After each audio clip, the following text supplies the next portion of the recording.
кандайсың жаным? Кино сүйүүчүлөр үчүн режиссер Рысбек Жабировдун Уч-Куч кинокомедиясы жарык көрдү. Катын-поз эркектин турмушун чагылдырган тасманын 80% чыныгы жашоодон алынган дейт режиссер.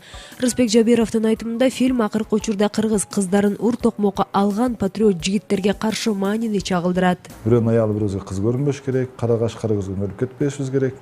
Бардыгы закон ченемдүү болгондо алар дагы өздөрүнчө эле түздөнүп калат. Кыздарчы, анан биз кыздарды мынтип кетти, анан кыздар тигинтип кетти деп айтып берген ал ким күнөөлүү деген жерлерине караш керек да. Ошон үчүн коом бузулду дейт. Коом эмнеден турат? Бир аялдардан турбайт да, турат. Ошондуктан ал жагында караш керек. Эмне үчүн чечен кыздардын сойкко чыкканын көрбөйсүң, чечендердин жерде башкача болуп кыздар жүргөнүн көрбөйсүң. Себеби чечендин жигиттери ар бир чечендин кызына сестра моя деп кайрылат. Ал өзүнүн карындашындай, өзүнүн эжесине, өзүнүн энесине мамиле кылат. Вот ошону биз өзүбүздүн маданиятыбызга сиңиришибиз керек. Себеби биз дагы чеченден да улуу калкпыз, кыргыз. Тасманын сценарийи Малик Осмоновго таандык. Баш каармандын ролун болсо Кыргыз драма театрынын актёру Арнис Кыдырмышев аткарган. Фильмдин трейлери чыкканда айрым көрүүчүлөр тасмадагы кээ бир ачык сценаларды көрүп терс көз карашта болушкан. Мен ушундай нерселерге мынтип айткым келет эле. Геморрой болуп ооруп калган болсоң, баардык нерсени унутуп эле көрсөтөсүң. Аял врачка дагычы. Так, себеби ал сага аябай керек да. А бул нерсе дагы аябай керек, өзүн көрсүн деп атам. Азыр адамдарга теге сөз сиңбей калганма. Канчалык сүйлөбө сөз сиңбейт, баягы сууну теге бетон үстүнө куюп койгондой элечи. Ошондуктан азыр көзүнө сая көрсөтүш керек. Бир гана нерсе калды, ошо кино тармагынан ошо бардык нерселерди ачык, айкын эле көрсөтүш керек. Кече күнү бирөө сурап атпайбы магачы? Бул сиздин башыңыздан өткөн эмес беле, сиз ушундай кыйшык баскан эмессизби депчи. Мен айттым, мен кыйшык бастым десем, азыр аялдын алдында күнөө кылып атам. Кыйшык баспадым десем, Куданын астына күнөө кылып атам. Өзүңөр жооп тапкыла депчи. Так идеальный адам болбойт.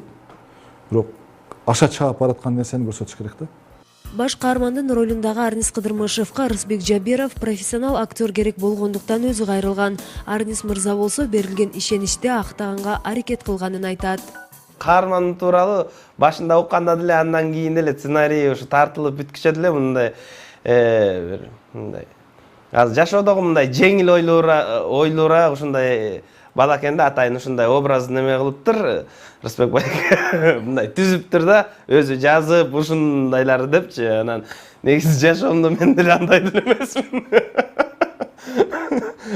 Сөзсүз ар бир нерседен сабак кылып алгың келсе аласың, алгың келбесе албай коет го. Ар бир нерседен бул ошо жана айтып кеткендей эле жеңил ойлуу жүргөн адамдын образы экен. Эми ошону ойнодум. Бирок ошол жерден ар бир ошо жашоонун ар кандай ушундай нерсе даже кылбаш керек дегендей өзүң менен ичиңен неме болуп кетет да, карама каршылыктар болуп кетет да.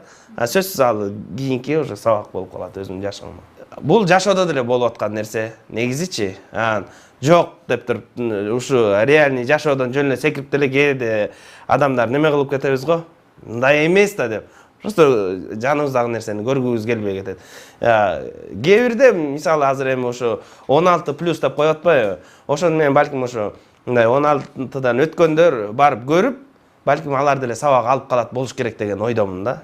Менчи балким муну деле көргөзгөнгө болот. Эми ал жерде мындай аябай одоно көргөзүлгөн эч нерсе жок. Негизи өзүңөр деле көрсөңөр, намектор эле да, ошондой болгон, ушундай го деген сыяктуучу. Эми зритель өзү догонять эте алат. Тасманы жараткан чыгармачыл топ бул фильм айрым адамдарга сабак болсо деген ниетте. Ал эми тасма болсо кечээ 3-декабрдан тарта бардык кинотеатрларда көрсөтүлө баштады. Сен деле красавица ойдон экенсиң.